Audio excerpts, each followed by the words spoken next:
No último vídeo eu falei do Samkhya, que foi escrito há mais de 2600 anos. E explica que a nossa mente é composta por várias camadas e eu falei de apenas duas. Hoje irei falar de mais uma. E falei da mente búdica, ou Buddhi, que é a nossa mente consciente. É aquela mente que nos permite ter uma visão objetiva da realidade. É uma mente equânime, não julga, vê a realidade como ela é.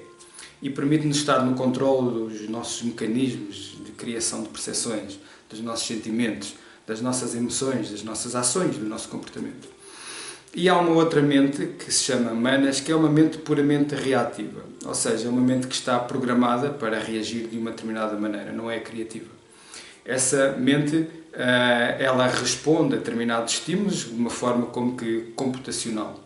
E falei também que a maioria das pessoas vive ainda ao nível dessa mente, ainda não despertou a mente búdica e por isso é que tem a experiência e sente que não tem controle sobre os seus sentimentos, sobre as suas emoções, sobre as suas escolhas, sobre as suas ações, os seus comportamentos. Só tem um pobre controle sobre todos esses aspectos e por isso as pessoas sentem que são movidas apenas por pulsões que têm, pulsões interiores, por aquilo que as faz sentir atraídas por uma certa coisa, vão à procura do prazer, fogem da dor, fogem daquilo que causa repulsa e, portanto, são manipuladas através dessas reações, desses modos de funcionar da mente baixa.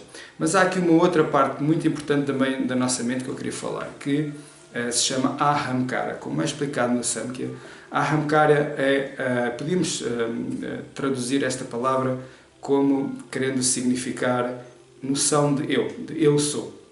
Ahamkara significa literalmente a noção de eu sou. Aham significa eu sou.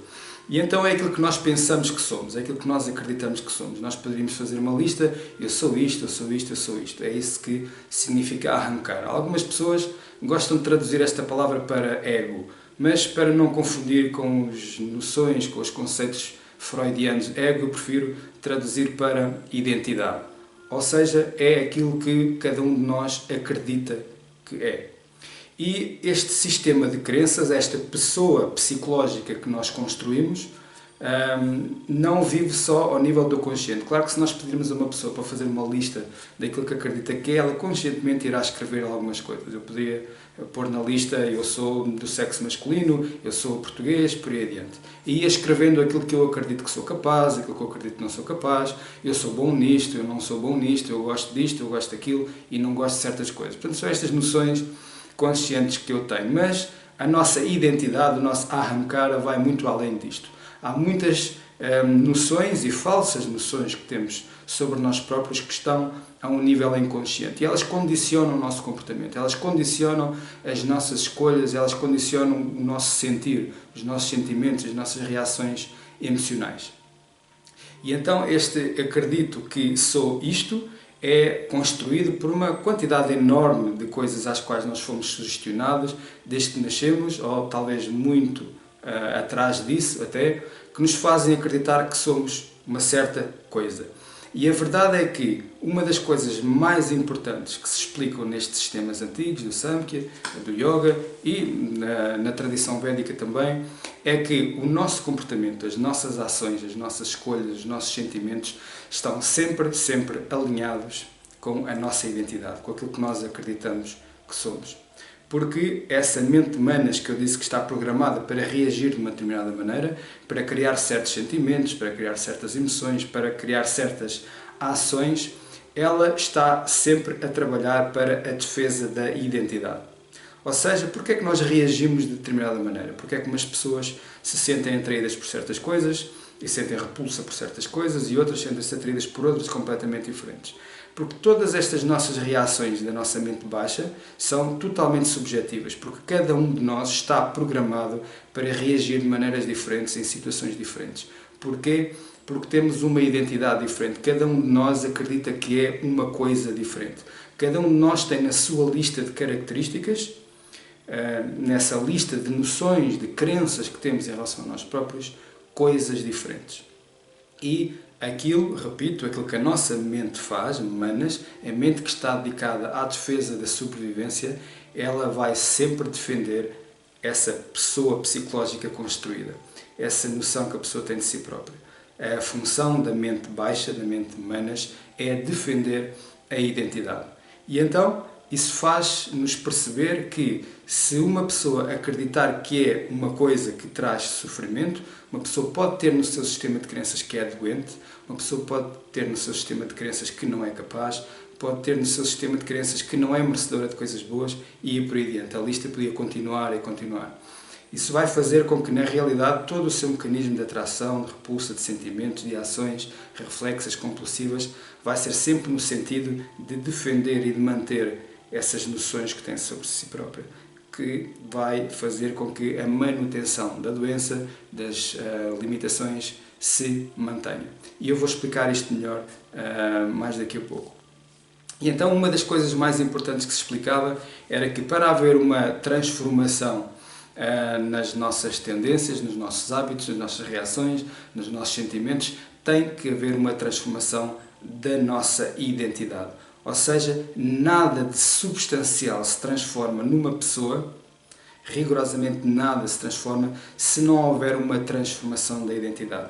Ou seja, se nós não formos capazes de nos libertarmos de todas as falsas noções que fomos acumulando sobre nós próprios, por causa de certos sugestionamentos a que fomos sujeitos, da maneira como fomos tratados, por causa da nossa sociedade, da família, por aí adiante.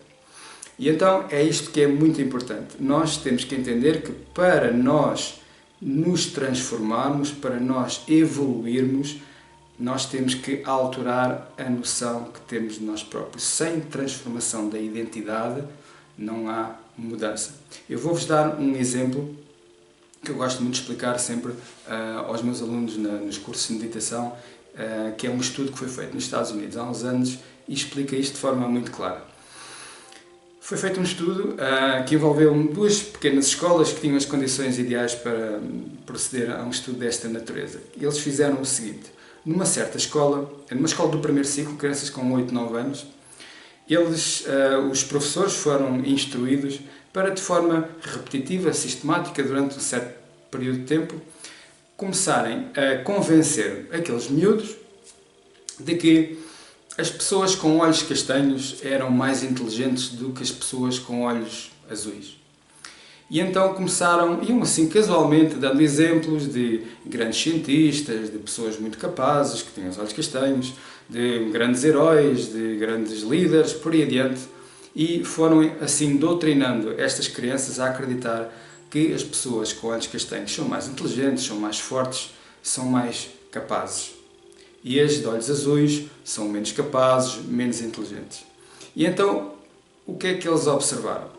Na outra escola, eles fizeram exatamente o contrário. Eles começaram a ensinar às crianças, a explicar, a doutrinar as crianças, a acreditar que as pessoas com olhos azuis são mais inteligentes, são mais fortes, são mais capazes, e que os olhos castanhos são menos inteligentes, menos fortes e menos capazes. E eles então começaram a observar o comportamento das crianças nas aulas e no recreio. E começaram a observar uma coisa muito curiosa. Só por causa destas sugestões que lhes eram dadas, eles começaram a observar uma segregação no recreio e mesmo dentro das salas. Na escola onde as crianças com os olhos castanhos foram levadas a acreditar que eram mais inteligentes e mais fortes, elas começaram a tornar-se mais dominantes e começaram a tornar-se até mais agressivas em relação às crianças com os olhos azuis. Elas controlavam o recreio, roubavam a bola às crianças com os olhos azuis, batiam-lhes, controlavam aquilo tudo. E eles até entrevistavam depois as crianças com os olhos azuis e com os olhos castanhos e perguntavam aos olhos azuis: mas o que é que se passa? Vocês são controlados, não vos deixam brincar, batem-nos e vocês não reagem.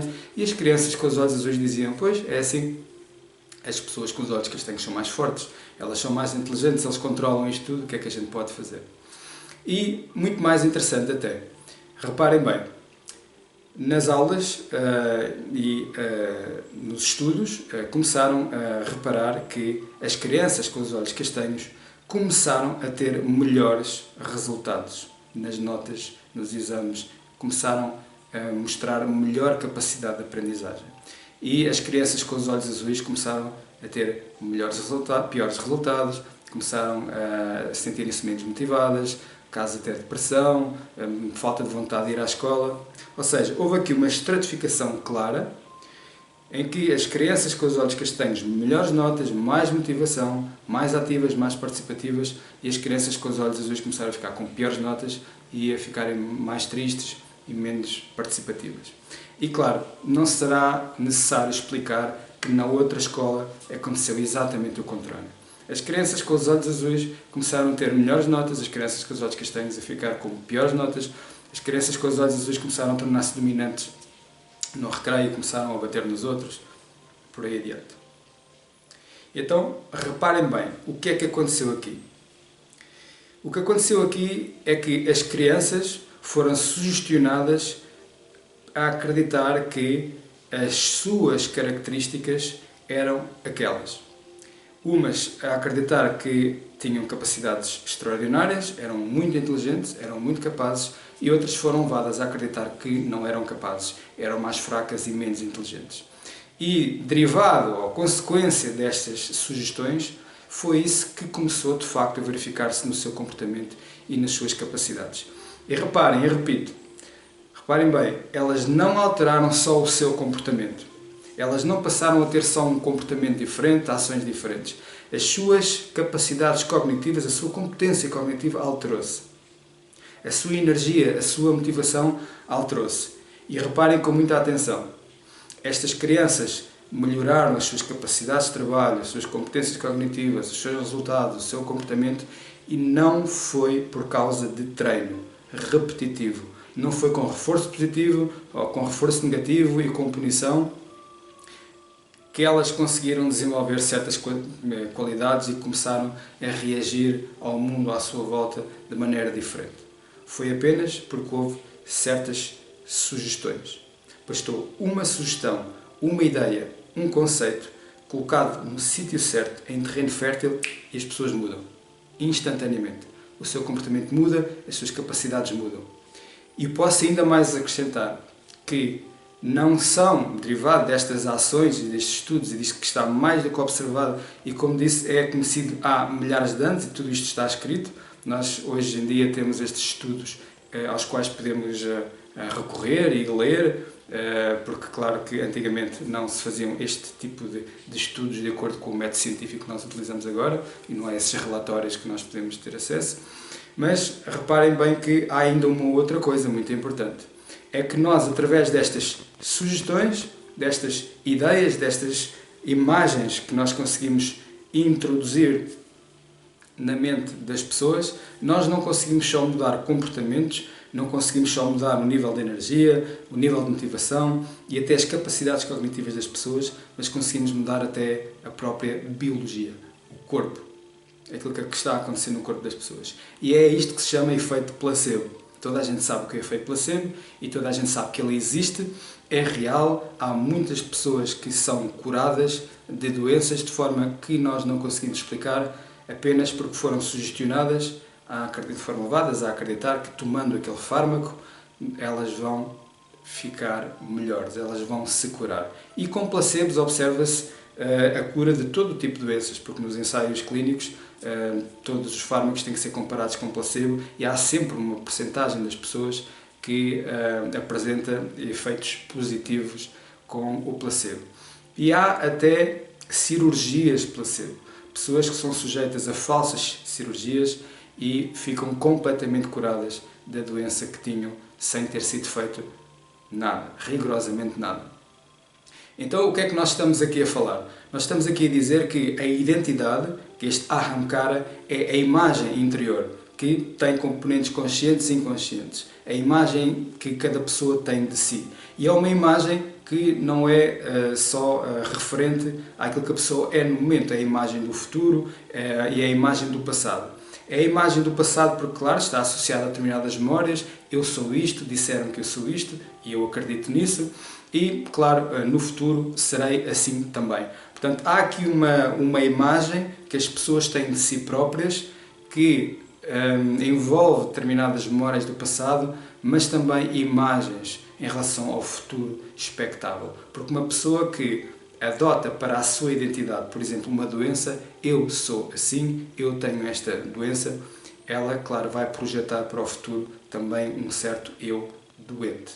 E então é essa imagem que a vai acompanhar sempre, e é sempre esse estado que a mente Manas vai defender. E por isso é que, como eu irei explicar mais adiante, é isso que faz com que pessoas com certas doenças, na realidade, se sintam, apesar de não quererem estar doentes, elas se sentem atraídas por tudo aquilo que reforça a sua doença.